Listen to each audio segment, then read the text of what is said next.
ಅರೆರೆ ಪಾಪ ಕಣ್ರಿ ಈ ಪಕ್ಷಿ. ಈ ತರ ಕ್ರಾಸ್ ಆಗಿರೋ ಮೂತಿ ಇಟ್ಕೊಂಡು ಹೇಗ್ ತಾನೇ ಆಹಾರ ತಿನ್ಬೇಕು? ಮ್ಯಾನುಫ್ಯಾಕ್ಚರಿಂಗ್ ಡಿಫೆಕ್ಟಾ? ಇಲ್ಲ, ಮುರಿದು ಹೋಗಿದ್ಯಾ? ಎಂಥದೂ ಇಲ್ಲ, ಇರದೆ ಹಾಗೆ. ಇದ್ರ ಹೆಸರೇ ಕ್ರಾಸ್ ಬಿಲ್ ಅಂತ. ಕತ್ರಿ ಶೇಪ್ ನಲ್ಲಿರೋ ಕೊಕ್ಕು ಯಾಕೆ?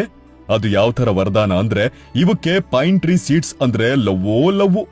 ಅದ್ರ ಒಳಗೆ ಸಾಮಾನ್ಯ ಬೇರೆ ಹಕ್ಕಿಗಳಿಗೆ ಆಕ್ಸೆಸ್ ಇಲ್ಲ. ಏಕೆ?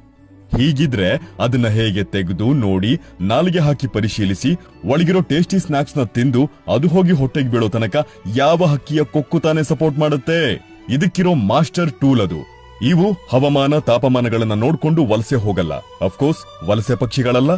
ತಾವಿದ್ದ ಕಡೆಗಳಲ್ಲಿ ಪೈನ್ ಮರದ ಬೀಜ ಖಾಲಿಯಾಗಿ ಇನ್ನೂ ಬೇಕು ಅಂತ ಎಲ್ಲಿ ಅವಿರತವಾಗಿ ಆ ಮರಗಳು ಸಿಗುತ್ತೋ ಅಲ್ಲಿಗೆ ಅದಕ್ಕಷ್ಟೇ ಮೈಗ್ರೇಟ್ ಆಗೋದು.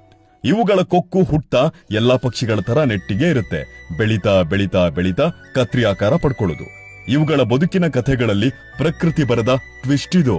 ಅದು ಸರಿ, ಜನ ಟ್ವಿಸ್ಟ್ ಕೇಳ್ತಾರೆ ಅನ್ನೋದು ಗೊತ್ತು. ಅದಕ್ಕೇನೋ ಹೀಗೆ. ಇದ್ರಲ್ಲಿ ಒಂದಷ್ಟು ವೆರೈಟಿ, ಡಿಸೈನು, ಕಲರು ಅಂತಿದೆ. ಅದ್ರಲ್ಲಿ ಒಂದು ನಮ್ಮ ಭಾರತದಲ್ಲೂ ಇದೆ. ಅದನ್ನ ರೆಡ್ ಕ್ರಾಸ್ ಬಿಲ್ ಅಂತಾರೆ. ಆದ್ರೂ ನೀವೇನೇ ಹೇಳಿ, ಪ್ರಕೃತಿ ಮಾತೆ ಕ್ರಿಯೇಟಿವ್ ಆಗಿ ಕ್ರಿಯೇಟ್ ಮಾಡೋ ಕ್ರಿಯೇಟಿವಿಟಿ ಇದೆಯಲ್ಲ ಶಿವ, ಬಹಳ ಕುತೂಹಲ, ನಿಗೂಢ ಮತ್ತು ಅಚ್ಚರಿಯ ಕೇಂದ್ರ. ಇಷ್ಟೇ ಮ್ಯಾಟ್ರು. ಬರ್ತೀನಿ, ಬಾಯ್.